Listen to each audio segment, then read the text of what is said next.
नमस्कार। आज हम अम्बा, अंबिका और अम्बालिका के बारे में जानेंगे।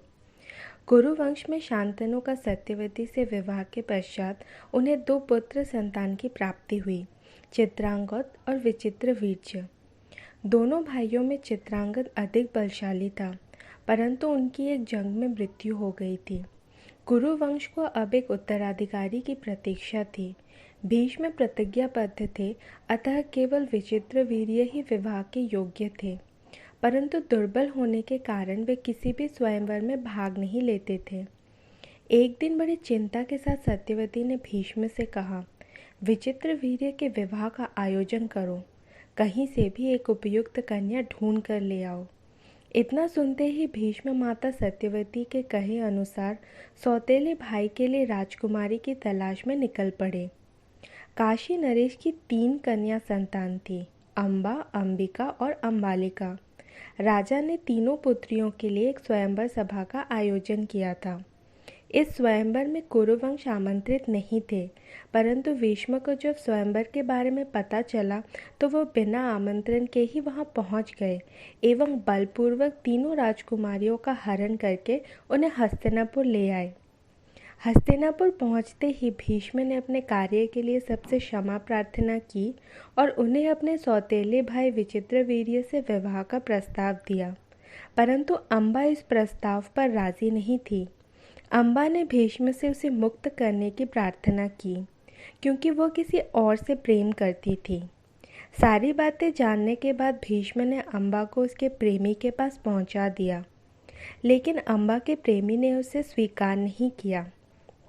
प्रेमी ने अम्बा से कहा, तुम अभी अपवित्र हो चुकी हो, तुम्हें एक पर पुरुष ने हरण किया है, मैं तुम्हें स्वीकार नहीं कर सकता। यह सुनकर अम्बा का हृदय चूर चूर हो चुका था। अपने टूटे हृदय के साथ अम्बा दोबारा हस्तिनापुर पहुंची। वहां विचित्रवीर्य के साथ अंबिका और अम्बालिका के विवाह का आयोजन चल रहा था।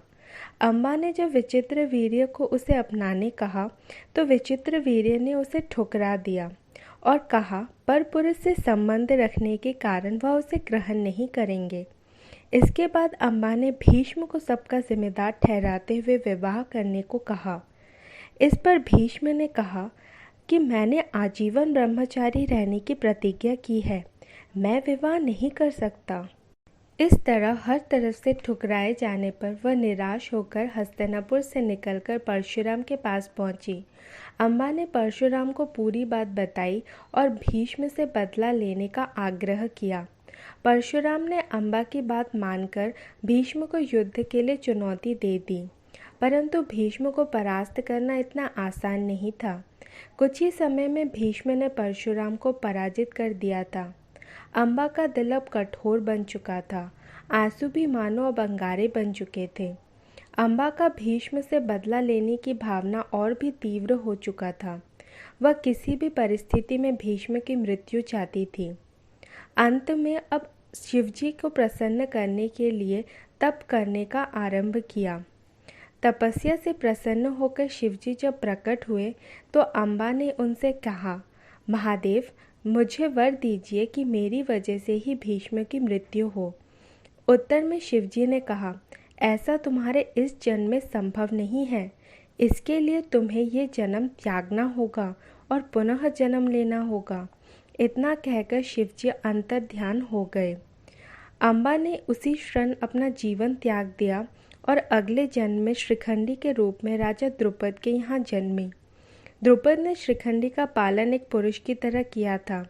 एक यक्ष से वर पाकर श्रीखंडी स्त्री से पुरुष बन गई थी। महाभारत के युद्ध के समय श्रीखंडी अर्जुन के साथ थी।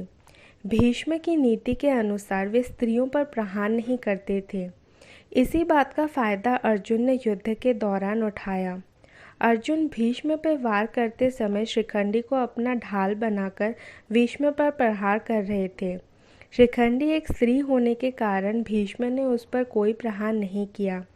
कुछ ही देर में अर्जुन ने भीष्म को पराजित कर दिया था। भीष्म बाणों की सैया में आ गए थे। इसी तरह श्रीखंडी अतः अम्बा भीष्म की मृत्यु का कारण बनी। धन्यवाद।